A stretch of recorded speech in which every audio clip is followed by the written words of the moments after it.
தாயுமானூர் கோயிலுக்கு கிளம்பி போன வீடியோ பற்றின டீட்டெயிலோட ஃபஸ்ட்டு பார்ட் இதுக்கு முன்னாடி வீடியோவில் போட்டிருப்பேன்.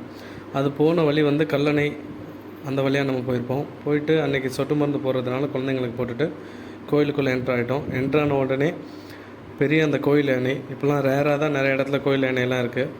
அதை வந்து எங்கள் பாப்பா ரொம்ப நேரம் கிட்ட நின்று பார்த்துட்டு இருந்துச்சு. நாங்கள் போன நேரம் பார்த்து அதுக்கு அந்த தர்பூசணியெல்லாம் கொடுத்தாங்களா, அது அழகாக சாப்பிட்டுட்டு இருக்கிறத பார்க்கும்போது ஆசையாக இருந்துச்சு. அதை அப்படியே வீடியோ எடுத்துகிட்டு அதுக்கப்புறம் படியேற ஆரம்பித்தோம்.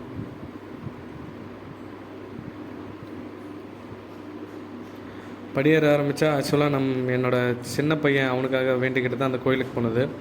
அவனே ஏறுறான்னு ஆரம்பித்தான். தாயுமானவர் கோயில் சன்னதிக்கு போகிற வரைக்கும் இவனே தான் மேலே ஏறிக்கிட்டே இருந்தான்.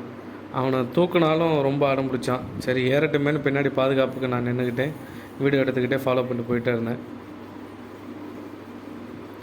ஒவ்வொரு இடமும் போயிட்டு ஒரு பாதையாக பிரியுது. அதை நம்ம கேட்டு எந்த சைடுன்னு போகிற மாதிரி இருக்கும் இந்த கோயிலுக்கு போகிற வழி. இது மேலே தான் உச்சி பிள்ளையார் கோயில் இருக்கும். நாங்கள் போனது தாயுமானவர் சன்னதிக்கு போயிட்டு சாமி கும்பிட்டு வந்துட்டோம். இப்போ இந்த இதிலே வந்து மேலே போயிட்டு லாஸ்ட்டு படி ரொம்ப ஹைட்டாக இருக்கும், ஏறுறதுக்கு கஷ்டமாக இருக்குமோன்னு பார்த்தா அவன் அதையும் ஏறிட்டு அசால்ட்டாக ஏறினு இப்படி திரும்பி பார்த்தான்.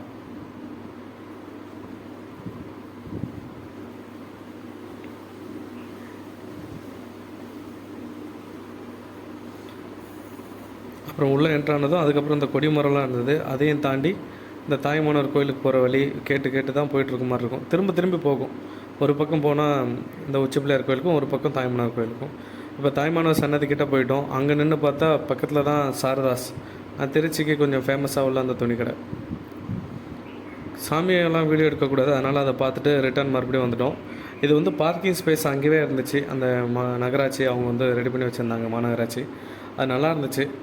ரெடி பண்ணிவிட்டு வண்டியை எடுத்துகிட்டு கொஞ்சம் நேரம் ஆன் பண்ணி ஏசியெல்லாம் போட்டுவிட்டு அதுக்கப்புறம் ஃபேமிலியை வர சொல்லி ஏறிட்டு ரிட்டர்ன் வந்து வீட்டுக்கு வர்றதுக்கு மதியம் ஒரு 2-3 மணி ஆகிட்ருக்கும்.